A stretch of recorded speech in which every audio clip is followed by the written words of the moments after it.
Tracing the twists and turns in our family tree very often involves dusty vaults, dead ends and false leads. But we all carry a key that can unlock a history long lost to us. It's our DNA. 12 New Zealanders have had their DNA tested, and that's going to help them to solve old family mysteries, uncover ancient forebears, and even find a fortune or two. Stay tuned for a fascinating ride.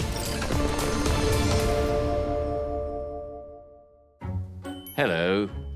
Being given the chance to unravel the ancestral recipe in our DNA is always exciting, because on the upside, it can link us to long-lost relatives and special moments in history that our forebears experienced. Waiting in the wings are musician Anika and actor Erik Thomson. It's great skimming stone territory. I kind of feel like I've got a right to be here, and yeah, it's good. It's really good. I'm Anika. Hi. I really believe you only live once, and to do this journey is so genuinely thrilling. My relative, she's one of these stones. First up is Anika. There are some gaps in her family history, but let's hear what she knows about herself. The background on my mother's side is she was born and raised in England, in Stroud, and she moved here when she was 14. My mum's a hero. She was my mum and dad. She's awesome, and she's still my best friend to this day. I don't know much about my Māori heritage other than that my dad was in jail lots. When I was 13, I met my grandfather. He'd speak to me only in reo, and he'd say, "Gotta speak Māori only, and I'm gonna tell you your whakapapa, but you can't write it down." So I've forgotten it all, unfortunately. Anika. Hello. Anika Moa. Yes, that's Welcome, my name. welcome. Nice Sit to meet yourself you. down. Oh, thank you for having me. No, it's I haven't had you yet, but I will.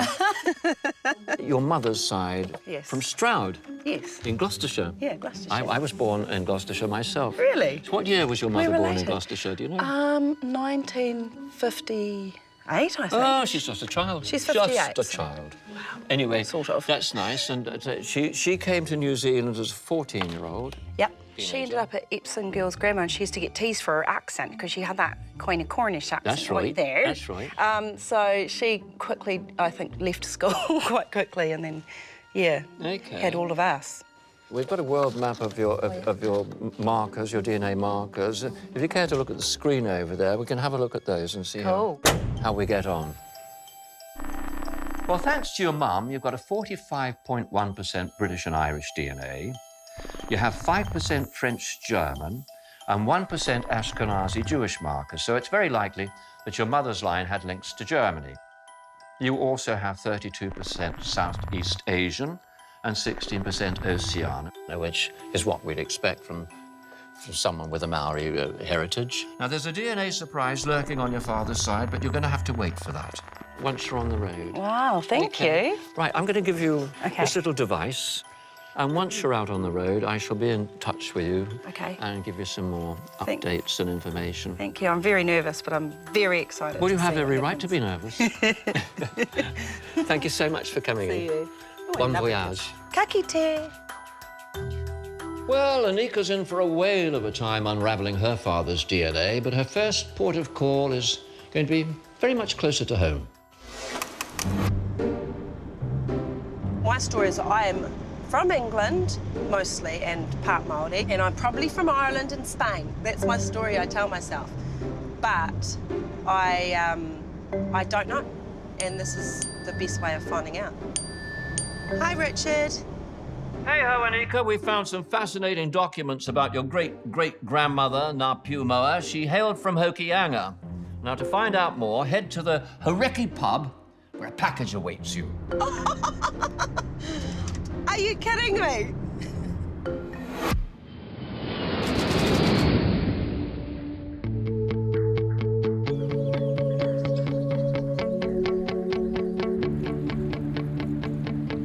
This is the place I used to come here from when I was 13, when I first met my dad.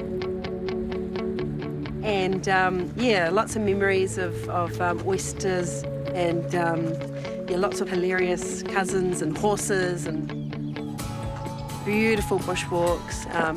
Yeah, this is definitely a place that I grew up and enjoyed being in. But what am I going to learn at the pub? Now, we found a newspaper article from 1941 that mourns the passing of Ngā Puamoa, Anika's great-great-grandmother, and she lived to be 106 years old. Ngā Pu was the daughter of Tipaho of the Aupōuri tribe. She was a noted songstress, like me, and storyteller with a great knowledge of Māori genealogy and rituals.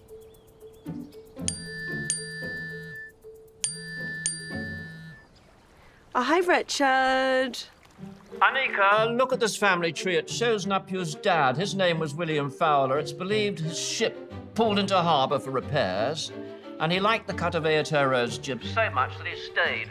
His ship came from America, which is where you need to head now to learn more. Wow, America.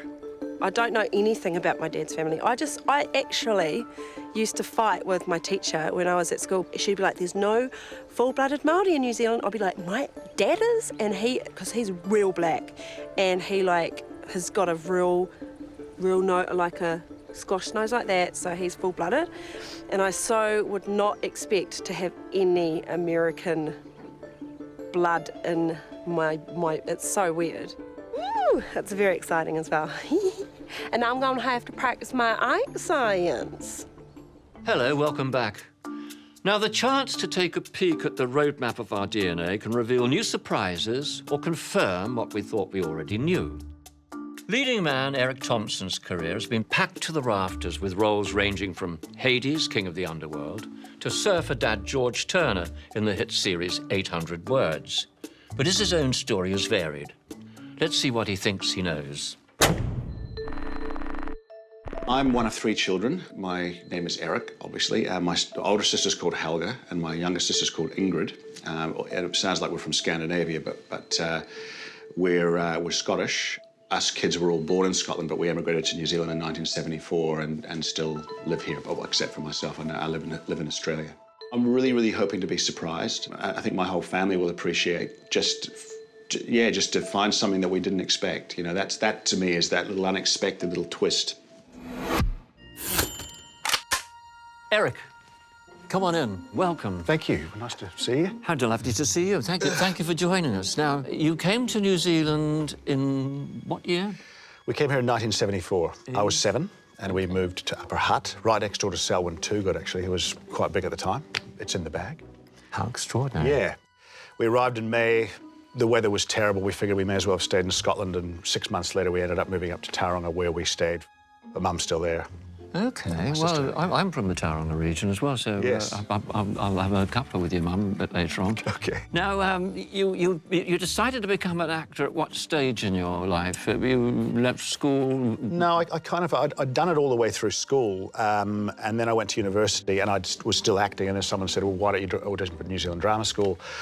And I didn't ever think I'd get in, but I got in, and then I graduated, and then I started working in theatre. So I never really decided. It just kind of happened, and I've been doing it for 26 years. It's not really a job for grown-ups, is it? Dressing up and making believe? I'm just beginning to realise that now, and it's too late, you know? I can't do anything else. Right, we've discovered quite a bit about your DNA, as it happens, and we're going to bring it up on the screen over there. Let's take a look.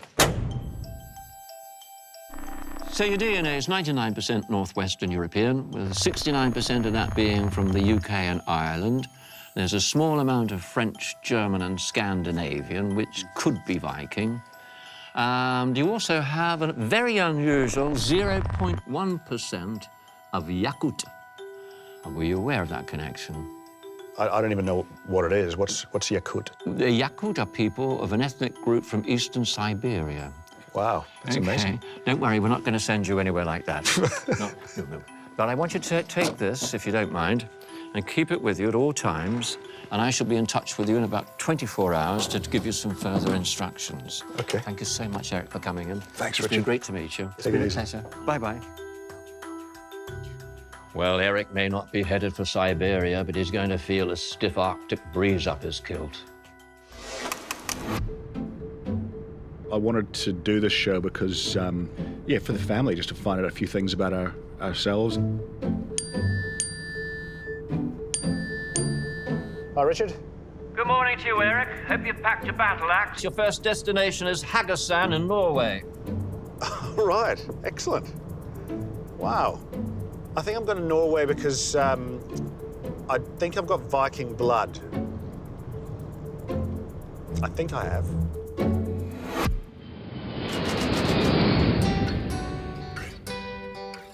Well, Erik is actually absolutely spot on because his DNA does show that he's got Viking heritage, and now he's off to meet Marit to learn more about Norse culture. I can't get over how beautiful this place is. You must come back. I must, yeah. I've always had an affinity and been drawn to the old pine forests and the, you know, snow-covered lands, and knowing that I had a connection, just, it all made sense to me, actually. Well, Erik, this would be a house where your forefathers would have lived 1,000 years ago or something like that. 1,000 years ago? Yeah. I know that it was long Norwegian winters. How did they entertain themselves? Was it a lot of music? When they sat alongside a fireplace like this, they would tell stories.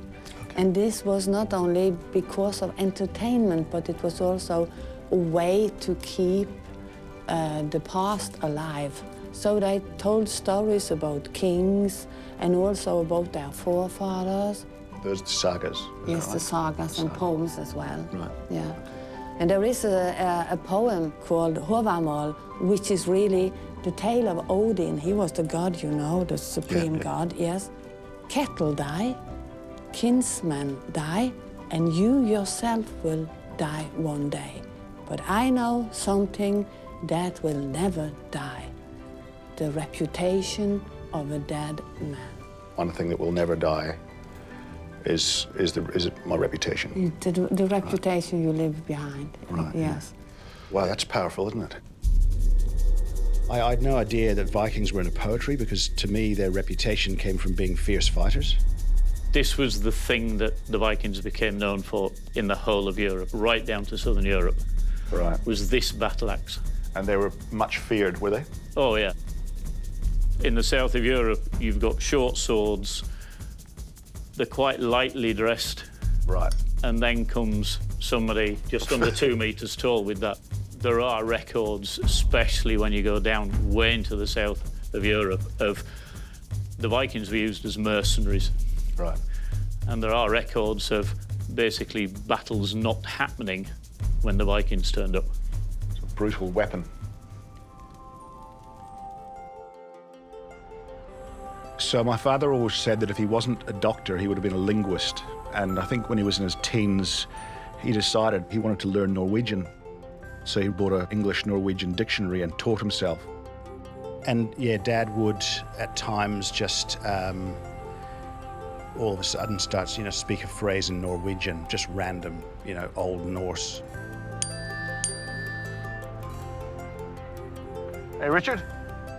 Erik, you're about to go a Viking. That was a term for a Norse overseas experience back in the 10th century.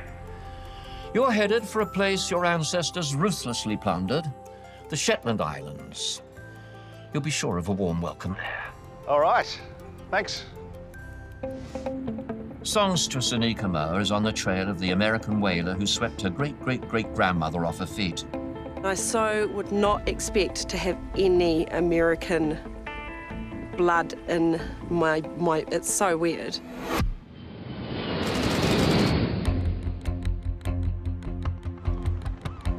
She's come to the old whaling town of New Bedford, Massachusetts, and archivist Mark is waiting at the Whaling Museum to help her uncover more of the story. William Fowler used to work on the whaling ships. He married a Māori called Ngāpuhi. That's all I know, really.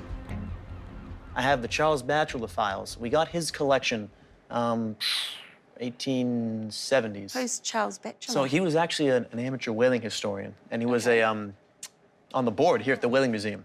Yeah. And he took these ridiculously meticulous notes on any single whaling vessel he could find. So this is actually their writing and everything? This is his writing. Oh, and it's every. So I'm assuming we just go straight to the word to Fowler.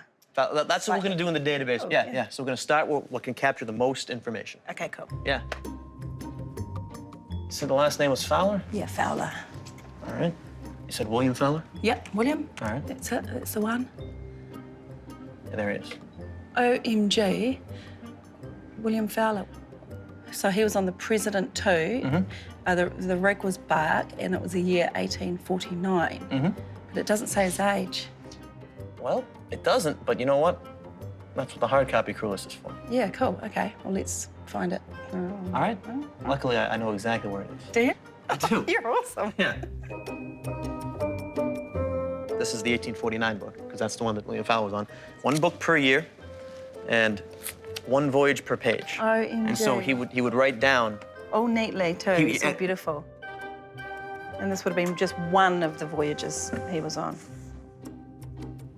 Hey, there he is. William. So it looks like William J. Fowler. That's cool. This is great. What does that say? That looks like Rochester.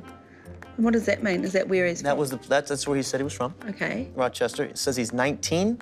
Wowzers. 19 with a dark complexion and dark hair. But what would the dark be? Darker. This has interested me now. Yeah, it would be darker than light, actually- but lighter than black. Well, we're not talking like African American. Oh, okay. Because there's one here. Oh, They that is cut the- interesting. What was that? It's that? black for black, and okay. and the hair color they put W for woolly. Oh, That's well, how- it that's how should they be did it. A for afro. That's not what they did. They put W for woolly. So this was a ship that went to New Zealand. This is the vessel he shipped on. Yep. Wow. That's so good. This is the one. That's the one. Yeah. It's amazing. We got it. We got it, all right.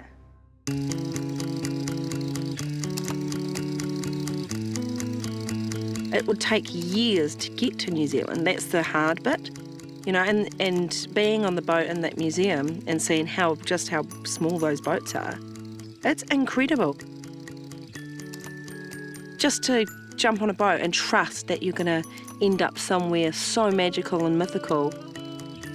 You know how beautiful New Zealand is. Imagine jumping off that boat and seeing this beautiful land. And I can understand how he would have stayed in New Zealand. There's no way I would leave New Zealand.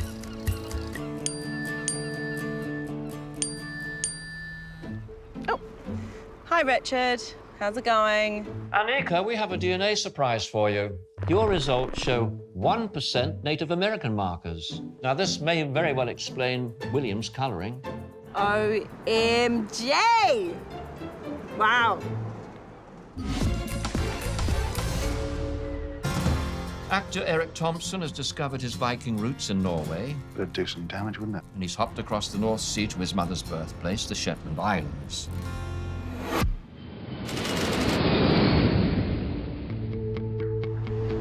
Shetland.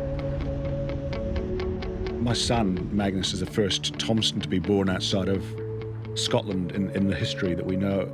And whenever I tell my daughter that she's half Scottish, this kind of look comes across her face. I don't know what she imagines it's like up here. Probably colder than she's used to.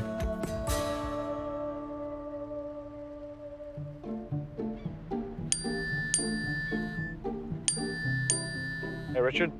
Hi, Erik. It's very possible that your Viking ancestors came to the Shetland Islands with ill intent, but they stayed on and set up shop, and Dr. Andrew Jennings is a Viking expert, and he's waiting for you on the Isle of Unst to give you the lay of their land.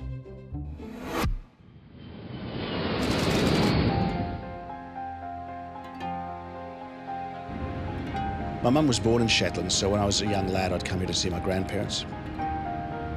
All my family here were fishermen, so to be crossing these waters feels quite nostalgic. Where does this road lead to? The ends of the earth. The end of the earth. Yeah, literally. Pretty much that, isn't it? Well, I mean, that's one of the exciting things about Shetland. For thousands of years, this was the end of Europe. I mean, people didn't know there was anything beyond. This was it. Yeah, right. And what is out there to the west? Well, nowadays we know that if you go in that direction, you hit the Faroe Islands. And then just beyond that Is Iceland. Right. In fact, you're closer to the west coast of Iceland here than you are to London. Okay, right. What's that little island there? That one, that's the very most northerly point. That's Utsta, or Outstag. Utsta, is that Norwegian? It's an Old Norse name. Old Norse name, Utsta, yeah. the Viking settlers didn't borrow any of the place names from the people that were here before. They just rebranded it. Rebranded everything, yeah. Did they accidentally find Shetland? Were they looking for somewhere else? I think they knew where they were coming. I mean, I'd say it's not very far from here to Norway. Yep. You can get to Norway in a boat, probably in 2 days with just one night. I've been a double immigrant in my life, actually. I went, when I was 7, my parents took me from Scotland to New Zealand, and then when I was 28, I moved to Australia. So I've always had this sense of being a little bit aloof when it comes to my cultural identity. So going back and standing on that land and looking at those vistas that it kind of reconnected me to my past. So we're sitting in the ruins of an old Viking longhouse, are we? Yeah, this is the house called Hamar, and it was excavated a few years ago. The bit we're actually sitting on, this was the original structure. It was a pit house, probably used by women to do their weaving. And the bit behind us, that's... Is it the master bedroom? Yeah, exactly. a bit of privacy. It's clear that on your mother's side, there's a Scandinavian DNA. And does that qualify me to be a Viking, is it? Oh, definitely. You're definitely a Viking on your mother's side. Oh, on mum's side, okay. Yeah, you've got some unusual mitochondrial DNA, which you inherit from your mother, and she inherited from her mother, and so on back into time. And the particular mitochondrial DNA that you have exists in the Sami people of Scandinavia. And they were always regarded as a magical people. And it's entirely possible that amongst the Vikings who came here, there were Sami people as well. Really? So perhaps your ancestress was actually a Sami, but she came over here and established a family here in Shetland, probably 1,200 years ago. Okay, that's a nice context. Wow, it's amazing. I didn't know that we had a connection to the Sami people. So, kind of hearing about that and walking on this land, it just kind of given me a real sense of place, actually. Musician Anika Moa's DNA adventure has revealed her great-great-great-grandfather was William Fowler, an American sailor who jumped ship in New Zealand. So he was on the President too, and it was the year 1849. Anika has also learned that she has 1% Native American DNA. 19, with a dark complexion and dark hair. Wowzers. And Anika is now in Mayville, Wisconsin, to meet her DNA cousin Jack, who also has Fowlers in his family tree. This is my first time in Mayville, this beautiful, petite little town. I'm looking forward to seeing Jack, who I meet today, and what I learn about my background, which is so weird. Everyone here kind of talks like, hi, how are you? What would you like today? Do you want a coffee? And I'm like, oh my God, because I've been doing accents like that all my life, and now I know why. Hi. Hi. I'm Anika. Hi, Anika. I'm Jack. Nice to meet you. Mwah. Good to see you. Good to see you too. It's nice to be here in Mayville. Okay. I don't know why. I kind of know why I'm here, because my great-great-great-grandfather was William Fowler, but that's all I know. Okay. What would we be related? We would probably be 7th or 8th cousins by now. And do you feel excited knowing that you've got a cousin in New Zealand? Very cool. Yeah. Very cool. cool. It's very cool. It's my cousin. So the Fowler comes through your mother's side? From my mother's side, yeah. So it is English, eh? It's very much from England. Very much from England, sir, yeah. So my mum's English, and I knew that all my family's from England, but I never would have guessed I would find my American English family via my dad because of because of our genealogy and our history. So it's really interesting. So, what can you tell me about the Fowler family? Let's go back in time. Okay. We have a witch in the family called Susanna Martin, and she was actually tried twice. Once in like 1670s, and then later on in 1692. But the one in 1692 got her. I mean, that's what got her. She was by that time, her husband had passed away, and she had no family of her own, so she was kind of poor and destitute. Oh, that's witch material That's already, isn't it? there. She killed him, probably. Actually, he stood by her all the time in the first ones. But yes, she was accused of being a witch by several different people and a lot of children, which is, they took testimony, a lot of... From children? Children telling her that she kind of cursed them and make them do strange things. Like clean their room?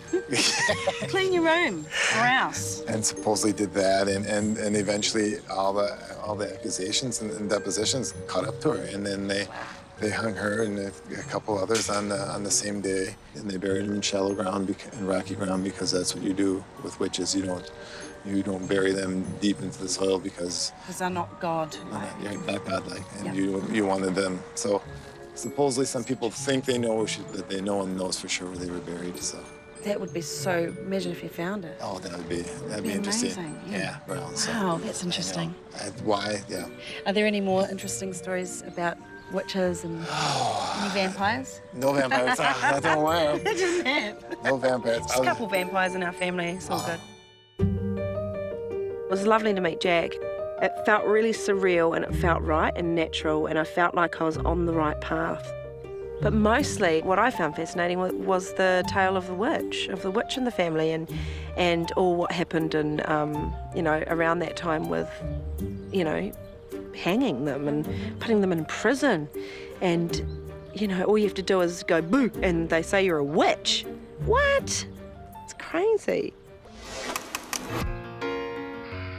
The town where Susanna Martin was hanged for witchcraft is Salem in Massachusetts. And Anika's in town to pay her respects. When you hear the word Salem, you think of witches. Now we're here in the place where a relative of mine was actually part of the witch hunt. It just shows the minds of people back then. But it's very similar to the minds of people now. The fact that you can be victimised for being you. I am sitting on one of the 20 seats. This is a Salem memorial for the 20 witches that were either incarcerated or hanged. And my relative, Susanna Martin, was one of them. She's one of these stones. I'm very superstitious, actually. I used to not wear shoes on stage because I was superstitious that if I did, I'd have a bad show.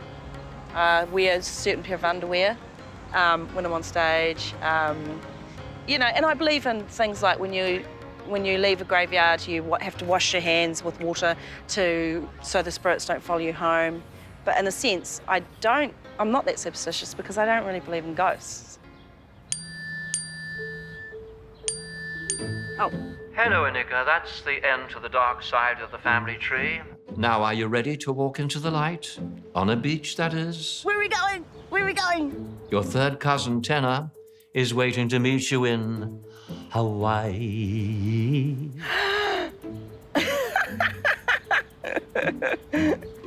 Hawaii! Actor Erik Thomson is in his mother's ancestral homeland, the Shetland Islands. So all the heritage and culture and landscape here belongs to you. My land.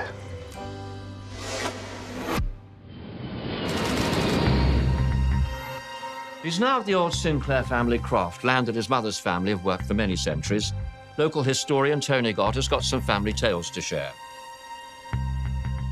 The first evidence I have of a Sinclair living here was Jerome Sinclair. Jerome, okay. Jerome Sinclair was here in the 1841 census. Okay. But he was quite aged then. He was in his 80s. So it's likely that the Sinclairs were here quite a few generations before that. I can only find the Sinclairs here from the late 1790s. Well, that'll do. 1790's pretty good. So tell me all about this land that I own. Well, this land your family used to own. Used to own, yes, thank you. Is the area that you can see around here. Jerome Sinclair, I believe, was the first person to actually live and own the land here. Right. We know his father is John Sinclair from Jerome's marriage record. And John is my great-great-great-great-grandfather, five generations. Yes. Yeah, right. The Sinclairs were very protective of their own land and what they owned and would defend it. Both Jerome Sinclair and his son, Magnus Sinclair, were almost classed as being violent people. Magnus Sinclair decided that he'd had enough of his neighbour.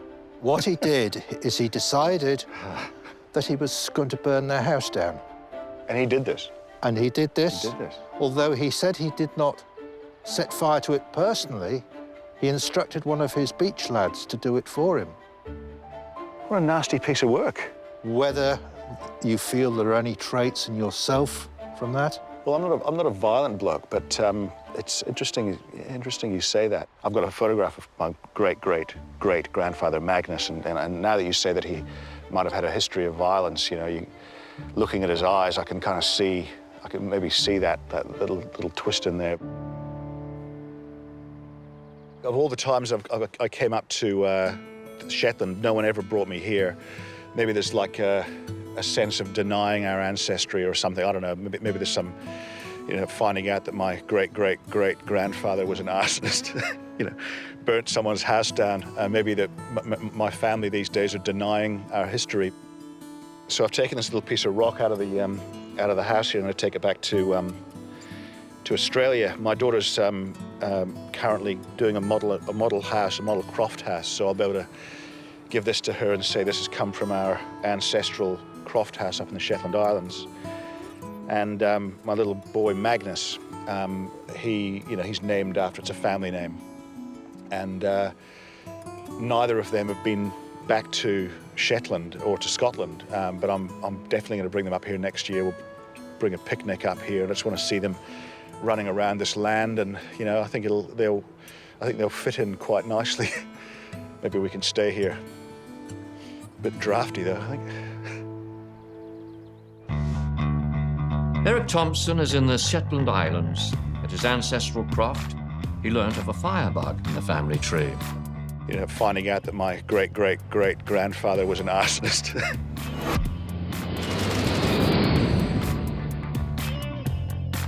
He's now in downtown Lerwick, capital of the Shetlands.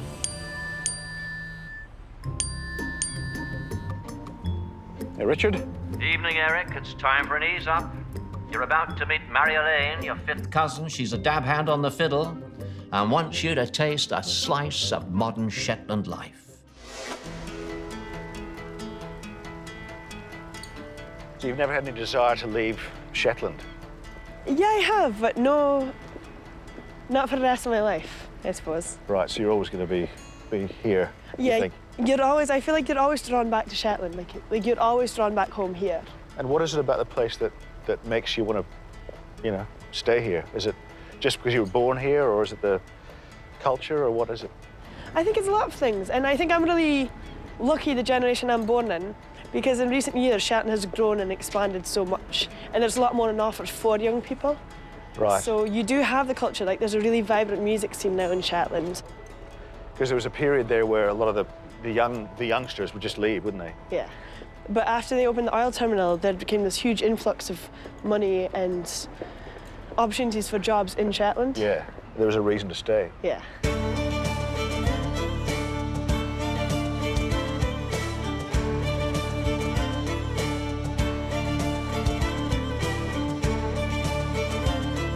I said it to Mary Elaine. I said, here is the water and the land, and then you get the music and the stories on top of that, and it completes the picture.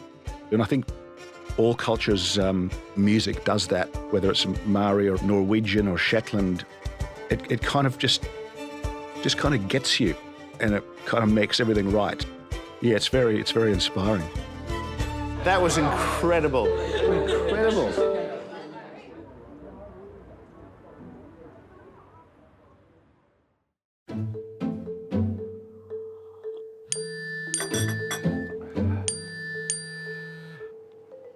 Hey, Richard. Well, Erik, you held your own with the fiddlers, but it would be wrong to come all this way and not stop off at Grandma's old house, now wouldn't it? This is my family land. It's kind of a long way from nowhere, but my mother was born in that house, so it's got a lot of a lot of deep significance to our family here. There's a photograph of my grandfather and all of his brothers and sisters sitting on the doorstep. I think it would have been an idyllic kind of lifestyle here, but maybe I'm romanticizing it.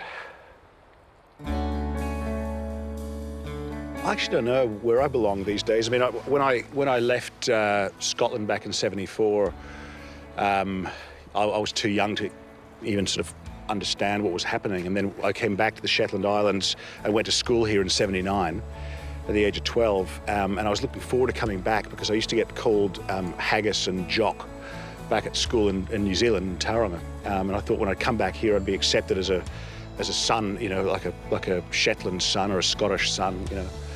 And I got back here and they called me Maori. It's great skimming stone territory. Oh, that was a bit shit. I feel very much at home here when I'm here. Well, that's a good one. I kind of feel like I've got a right to be here, you know, and yeah, it's good. It's really good. This is the one. That's the one. Yeah. It's amazing. Musician Anika has uncovered her father's American family, and it's taken her through whaling history and even the Salem witch trials. And now she's in Hawaii to meet her third cousin, Tena, who's also connected through her dad's line.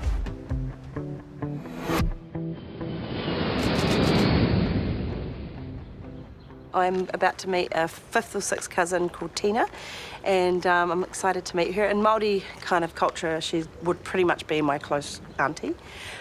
So she's welcoming me into her house, and hope she's got heaps of food because I'm hungry.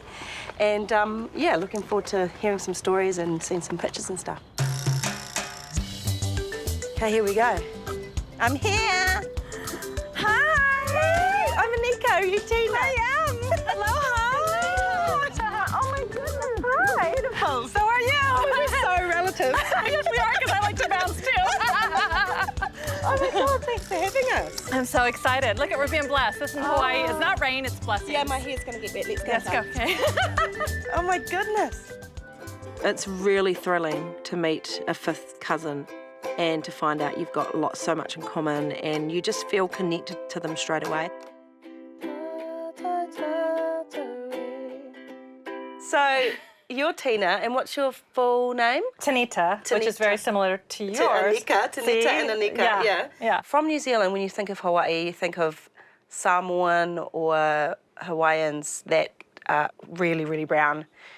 And that's what I thought you'd be. And you'd like kind of have an accent like this. You'd be at the beach and we'd meet at Pigeon brother. Yeah. But you're you. You're beautiful. You've got the same hair as me, but better. And what do you do? Who are you? I came here about a year ago because I'm a hairstylist for the film industry. And Hawaii Five-0 brought me in to live in paradise. And I said, all right. So tell me a little bit about your TV show, because I love famous people. Okay. I'm really famous for loving famous people. Oh, gosh. I've worked with Miley Cyrus, OMG. Robert Redford, OMG. Brad Pitt. Brad Pitt. Brad Pitt. What's he like? So you've done his hair? He's darling, yeah. First time was on A River Runs Through It. Just a good old boy, just very sweet. You're like really famous in the hair world, dude. I am very blessed to have had a great career. Tell me about your beautiful tats, because they look tribal. Would they be considered tribal? They are, they're definitely. When I was 18, I just started it because I thought I was cool, but then I started getting into my Māori culture, and so it's up here, lots about my mum and dad. Can you see this? It's an eagle. So there's the face and the beak, and there's her wings. Wow. And then that's all these koru here represent each of my siblings. I've got 7 siblings. So if I come to New Zealand, can we go get tats together? Can we find where I tie into the family and get something meaningful? Absolutely, yeah, you absolutely can. And you kind of look Māori too, so you'll definitely be welcomed with open arms. That's so exciting. Yeah. Oh.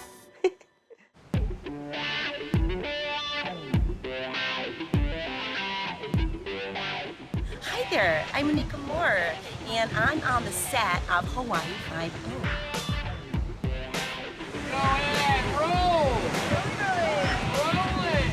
Sometimes when you go on set, it's a little bit awkward and people kind of a little bit rude to you.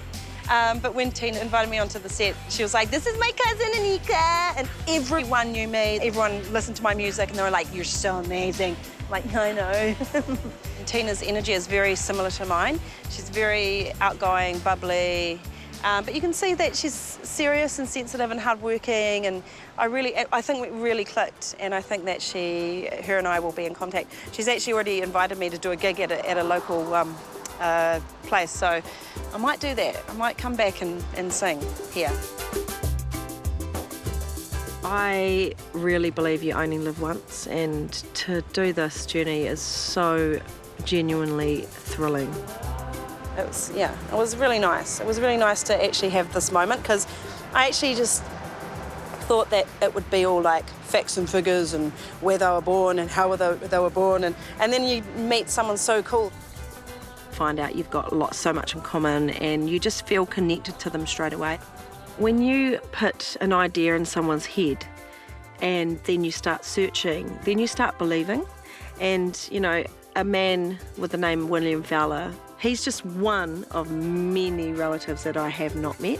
This is my mom. Yeah. And that's my grandma. This is Tina's dad. So it's time for me to get out there and search for more family. It'll be good. It'll be fun.